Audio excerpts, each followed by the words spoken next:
Hello दोस्तों। सोचो क्या हो अगर आपको एक ही दिन बार बार जीना पड़े और आप जब भी सुबह उठो डेट चेंज ही ना हो।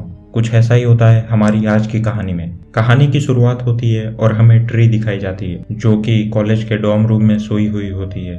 दरअसल कल रात को कॉलेज की पार्टी में उसने बहुत ज्यादा पी ली थी, इसलिए कार्टर जो कि उसके ही कॉलेज का एक लड़का होता है उसे उठाकर यहाँ ले आया होता है। जब वो उठती है तो उसे कल रात का कुछ याद नहीं होता। फिर उसका फोन बजता है और ये उसके डैड का कॉल होता है जिसे वो नहीं उठाती। फोन के रिंगटोन से हमें पता लगता है कि आज ट्री का बर्थडे है। ट्री को लगता है कि कल रात को उसके और काटा के बीच में प्यार हुआ था, इसलिए वो उसे कहती है कि किसी को कुछ मत बताना। तभी काटा का दोस्त चिल्लाते हुए आता है, भाई तुझे वो हॉट सी लड़की मिली क्या? जिसे देखकर ट्री एक सार्केस्टिक से स्माइल देती है और वहां से चली जाती है। फिर ट्री अपने घर जाने लगती है और उसके सिर में भी काफी दर्द होता है। तभी उसके सामने टिम आ जाता है जिसके साथ ट्री कभी डेट पे भी जा चुकी थी। वो पूछता है कि तुम मेरे मैसेज का जवाब क्यों नहीं दे रही। ट्री कहती है कि उसे उसमें कोई इंटरेस्ट नहीं और उसकी डेट भी काफी बोरिंग और बकवास थी।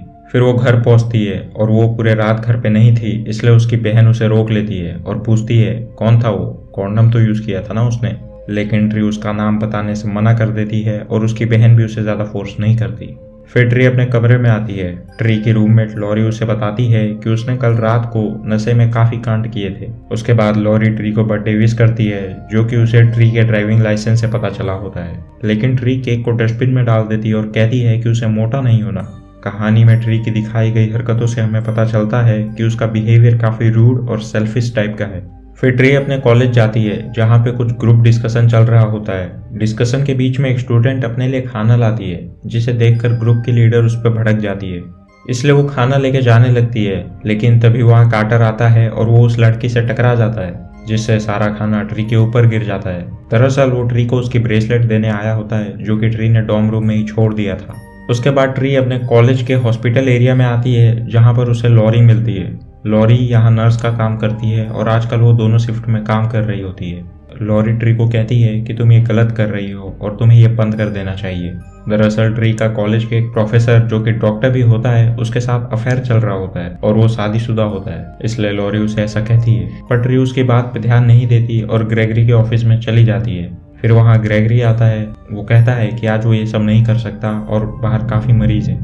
ट्री कहती है पहले मेरा इलाज करो और ये दोनों मिलकर प्यार करने लगते हैं। तभी दरवाजे पे ग्रेगरी की वाइफ आ जाती है। ग्रेगरी बहाना मार देता है कि ट्री उसकी स्टूडेंट है। फिर रात को ट्री पार्टी में जा रही होती है और वो अपने डैड का वॉइस मैसेज सुनती है जो कि 1 घंटे तक रेस्टोरेंट में उसका वेट करते रहे लेकिन वो वहां नहीं आई। वो इसे इग्नोर कर देती है। वो एक टनल के नीचे पहुंचती है जहाँ पे उसे एक खिलौना दिखता है जिसमें बर्थडे सॉन्ग बज रहा होता है। वो पास जाके उस खिलौने को देखने लगती है। तभी उसके पीछे से कुछ आवाज आती है और वो देखती है वहाँ एक आदमी मास्क पहन के खड़ा होता है। वो उससे बात करने की काफी कोशिश करती है लेकिन कोई भी जवाब ना मिलने पर वो काफी डर जाती है। ट्री कहती है कि अगर वो वहां से नहीं गया तो वो पुलिस को कॉल कर देगी, जिसे सुनकर वो आदमी वहां से चला जाता है। फिर ट्री वहां से जाने लगती है और वो जा ही रही होती है कि पीछे से वो खिलौना अपने आप बजने लगता है। वो पीछे मुड़कर उसे देखती है कि तभी सामने से वो मास्क वाला आदमी आ जाता है। ट्री काफी डर जाती है और वहां से भागने लगती है लेकिन मास्क वाला आदमी उसे पकड़कर मार देता है। मरते ही ट्री की नींद खुलती है और वो दोबारा से उसी जगह पहुंच जाती है जहां से कहानी की शुरुआत हुई थी। उसे कुछ भी समझ नहीं आता। वो दरवाजे पे एक स्टिकर देखती है जिसपे लिखा होता है today is the first day of the rest of your life. उसके साथ वही सब चीजें होने लगती हैं जो कि पहले भी हो चुकी हैं। वो कार्टर से आज की तारीख पूछती है। वो बताता है मंडे 18 जो कि वही वाली डेट होती है जब वो सो के उठी थी। ट्री ये सुनकर काफी कंफ्यूज हो जाती है और वो अपने घर आती है। घर आते हुए उसके साथ वही सारे घटनाक्रम होते हैं जो कि पहले भी हो चुके हैं। वो ये बात अपने बहन को बताती है जिसपे उसकी बहन कहती है कि ये सिर्फ एक डेजा वू है। उसके बाद उसकी रूममेट पहले की तरह उसे बर्थडे विश करती है और ये ट्री को काफी अजीब लगता है क्योंकि उसके साथ ये सब पहले भी हो चुका है। इस बार वो केक को डस्टबिन में नहीं डालती और टेबल पे ही रख के चली जाती है। कॉलेज में भी उसके साथ वही सब चीजें होती हैं जो कि पहले भी हो चुकी हैं। फिर वो ग्रेगरी के पास आती है लेकिन इस बार वो प्यार करने नहीं बल्कि ग्रेगरी के साथ अपने साथ हो रही चीजों के बारे में बताने आई होती है। लेकिन ग्रेगरी उसे शांत कर देता है और कहता है कि मुझे पता है तुम क्या कहना चाहती हो और अपने से बड़े उम्र के आदमी से प्यार करना बिल्कुल नॉर्मल है। ट्री कहती है कि वो उससे कोई प्यार नहीं करती, जिसे सुनकर ग्रेगरी उसे किस करने लगता है। तभी ग्रेगरी की वाइफ दरवाजे पे आ जाती है, लेकिन इस बार ट्री ने दरवाजा लॉक कर दिया था क्योंकि उसे पता था कि ग्रेगरी की वाइफ आने वाली है। उसके बाद ट्री रात को दोबारा से पार्टी में जा रही होती है। वो पीछे मुड़कर देखती है तो उसके पीछे एक वही मास्क वाला आदमी खड़ा होता है जिसने ट्री को पहली बार मारा था, लेकिन फिर वो वहां से चला जाता है। उसके बाद ट्री उसी टनल के पास पहुंचती है। वहां उसे वो टॉय भी दिखता है जो कि पिछली बार भी दिखा था और उसमें बर्थडे सॉन्ग भी बज रहा होता है। इसे देखकर ट्री काफी डर जाती है और वो दूसरा रास्ता लेके पार्टी में आती है। वो पार्टी की जगह पे पहुंचती है तो उसे काफी अजीब लगता है क्योंकि वो बिल्डिंग पूरी तरह से सुनसान होती है और वहाँ कोई पार्टी है ऐसा तो बिल्कुल नहीं लग रहा होता। लेकिन फिर भी वो जाके दरवाजा नॉक करती है। तभी अचानक से उसके सामने वही मास्क वाला आदमी आ जाता है, जिसे देखकर ट्री काफी डर जाती है और वो उसे एक जोरदार मुक्का मार देती है। लेकिन पता चलता है कि ये सिर्फ एक बर्थडे सरप्राइज था क्योंकि आज ट्री का बर्थडे होता है।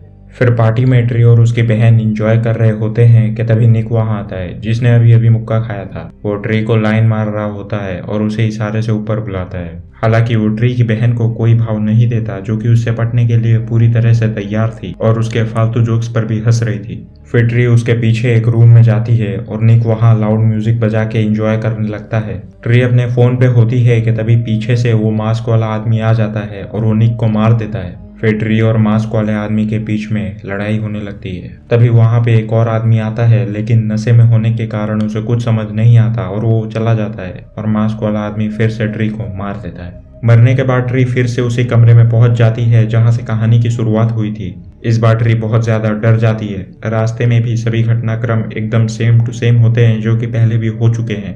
वो काफी डरी हुई होती है और घर जाके सारी बात लॉरी को बताती है, लेकिन लॉरी उसके बातों पे यकीन नहीं करती और वो कहती है कि आज तुम कॉलेज मत जाओ और घर पे ही आराम करो।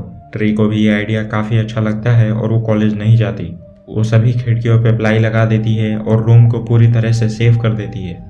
फिर वो आराम से बैठकर लॉरी का दिया हुआ केक खाने वाली होती है, लेकिन फिर वो टीवी का रिमोट ढूंढने लगती है। रिमोट ढूंढते ढूंढते ट्री को एक बर्थडे कार्ड मिलता है जो कि उसकी बहन ने उसके लिए बनाया होता है। वो कार्ड को खोलती है तो उसमें वही मास्क दिखता है और नीचे लिखा होता है enjoy today because there is no tomorrow. इसे देखकर ट्री काफी डर जाती है और उसे लगता है कि रूम में कोई है। वो वॉशरूम को चेक करने जा ही रही होती है कि टीवी अपने आप शुरू हो जाती है। वो पीछे मुड़ती है, लेकिन तभी मास्क वाला आदमी बाथरूम से निकलता है और ट्री को एक बार और मार देता है। अब होना क्या था, ट्री दोबारा से उसी जगह उसी समय वापस से उठती है। इस बार वो काफी इरिटेट हो चुकी थी और उसे बिल्कुल नहीं समझ आ रहा था कि उसके साथ ये हो क्या रहा है। तभी कार्टर पीछे से आता है ट्री को उसका सामान देने और ट्री उसे जोर से हक कर लेती है। फिर ये दोनों एक रेस्टोरेंट में आते हैं जहाँ ट्री कार्टर को अपने साथ हो रही सारी कहानी बताती है। कार्टर उसकी बातों पे कुछ खास यकीन तो नहीं करता, बट वो पूछता है कि आज के दिन में ऐसा क्या खास है, क्या रहस्य है जिससे तुम्हारे साथ ये सब हो रहा है। तभी ट्री के डैड का कॉल आता है और फोन के रिंगटोन से कार्टर को पता चलता है कि आज ट्री का बर्थडे है। कार्टर कहता है कि आज का दिन सिंबॉलिक है और जो भी तुम्हें मारना चाहता है उसे पता है कि आज तुम्हारा बर्थडे है।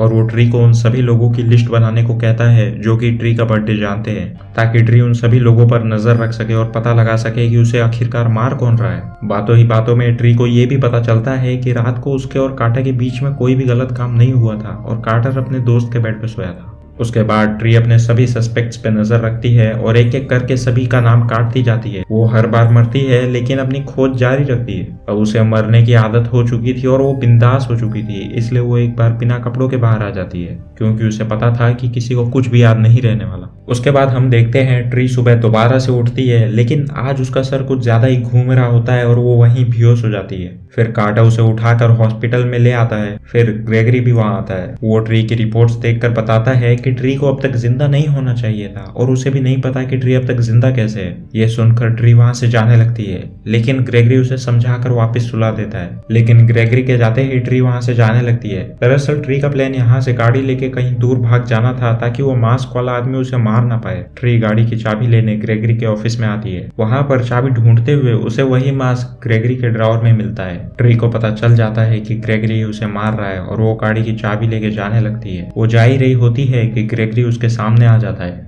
वो ट्री को रोकने की कोशिश कर ही रहा होता है कि पीछे से मास्क वाला आदमी आके उसे मार देता है, जिससे हमें पता चलता है कि ग्रेगरी असली कातिल नहीं है। फिर ट्री और मास्क वाले आदमी के बीच में काफी भागम दौड़ और हाथापाई होती है। और आखिरकार ट्री वहां से भागने में कामयाब हो जाती है। वो बहुत ज्यादा खुश होती है और गाड़ी भी बहुत तेज चला रही होती है, जिसकी वजह से पुलिस उसे रोक लेती है। लेकिन ट्री को लगता है कि वो जेल में तो एकदम सेफ ही रहेगी, इसलिए वो खुशी खुशी पुलिस की गाड़ी में बैठ जाती है। लेकिन तभी मास्क वाला आदमी गाड़ी लेके आता है और वो पुलिस को उड़ा देता है, जिसे देखकर ट्री की उम्मीद एक बार फिर से टूट जाती है और मास्क वाला आदमी उसे मार देता है। ट्री फिर से उठती है। काटा उसे पूछता है कि कोई बुरा सपना देखा क्या? ट्री कहती है हाँ, मैं एक बार फिर से मर रही थी। काटा को उसकी बात बिल्कुल समझ नहीं आती। ट्री उसे कहती है काफी लंबी कहानी है। काटा उसमें इंटरेस्टेड होता है, इसलिए वो उसकी कहानी सुनने उसके पीछे आता है। ट्री उसे सभी बातें बताती है, लेकिन काटा को यकीन नहीं होता, इसलिए ट्री अपने आसपास होने वाले फ्यूचर को प्रिडिक्ट करके उसे यकीन दिला देती है। फिर ये दोनों रेस्टोरेंट में आते हैं, जहाँ बातों ही बातों में ट्री को रियलाइज होता है कि वो कितनी मतलबी और बुरी है। काटा उसे कहता है कि इंसान जब चाहे तब बदल सकता है, और वो ट्री को हम्बल और अच्छा इंसान बनने के लिए मोटिवेट करता है। उसके बाद ट्री टीवी पे न्यूज देखती है, जिसमें जोसेफ नाम का एक सीरियल किलर दिखाया जाता है, जिसने 6 औरतों की हत्या की होती है और अभी जोसेफ का इलाज चल रहा होता है। ट्री को याद आता है कि जोसेफ को उसने हॉस्पिटल में देखा है। ट्री भाग के हॉस्पिटल में जाती है और वो हथौड़ा भी ले लेती है। वो जैसे ही जोसेफ के कमरे में पहुंचती है, वो देखती है सिक्योरिटी गार्ड जमीन पे मरा पड़ा है। तभी मास्क वाला आदमी पीछे से गोली चलाता है। ट्री जैसे तैसे बचते बचते वहां से भागने लगती है, लेकिन फिर रास्ता खत्म हो जाता है। फिर मास्क वाला आदमी ट्री के सामने आता है और वो अपना मास्क उतारता है। पता चलता है कि ये जोसेफ ही है। वो ट्री को मारने ही वाला होता है कि काटा वहां आके उसे बचा लेता है, लेकिन जोसेफ काटा को ही मार देता है। ट्री जोसेफ पे गोली भी चलाने की कोशिश करती है, लेकिन उसमें बुलेट्स नहीं होती। उसके बाद ट्री वहां से भागने लगती है और एक रूम में चली जाती है, और जब जोसेफ वहां आता है तो उसे मार के बेहोश कर देती है। ट्री जोसेफ को मारने ही वाली होती है कि उसे ख्याल आता है कि अगर उसने जोसेफ को मार दिया तो वो काटा को हमेशा के लिए खो देगी, इसलिए वो जोसेफ को नहीं मारती और सी यू सून कह के फांसी पे लटक जाती है। वो फिर से उठती है और काटा को गले से लगा लेती है, क्योंकि उसने उसकी जान बचाने की कोशिश की होती है। आज ट्री काफी खुश होती है, क्योंकि उसने रहस्य सुलझा लिया है और अब वो इस मुसीबत से बाहर निकलने वाली है।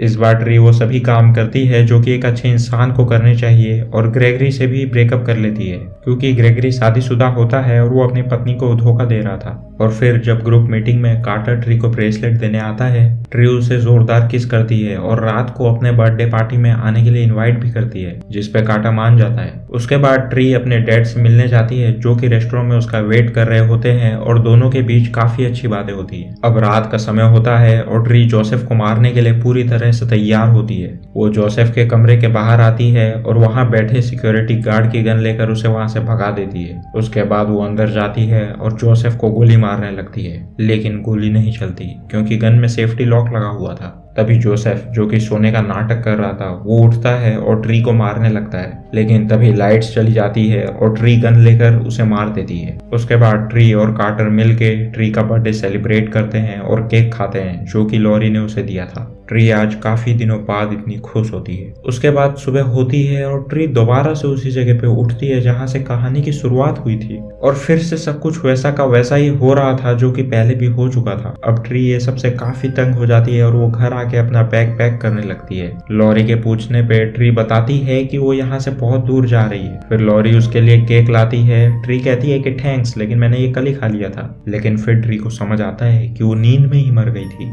उसे समझ आता है कि लॉरी ही उसे मारना चाहती है और उसने कप केक में जहर मिलाया था, लेकिन ट्री ने उसे कभी खाया ही नहीं, इसलिए लॉरी ने उसे अलग तरह से मारने की कोशिश करी। और जोसेफ सिर्फ एक बलि का बकरा था जिसे लॉरी ने ड्रग्स दिया था, और उसके पास हथियार भी रख दिए थे, जिससे जोसेफ सिक्योरिटी गार्ड को मार के वहां से भाग सके। और जब ट्री मरे तो उसकी हत्या का इल्जाम जोसेफ पे ही आए। लॉरी पहले तो काफी भोली बनती है और कहती है कि इस कप केक में कोई भी जहर नहीं है, लेकिन कुछ ही देर में वो अपना असली रंग दिखाने लगती है। लॉरी ट्री को सिर्फ इसलिए मारना चाहती है क्योंकि ग्रेगरी ने लॉरी की जगह ट्री को चुना और उसके साथ प्यार किया। इसके बाद ये दोनों के बीच काफी लड़ाई होती है और आखिर में ट्री लॉरी को नीचे गिरा के मार देती है।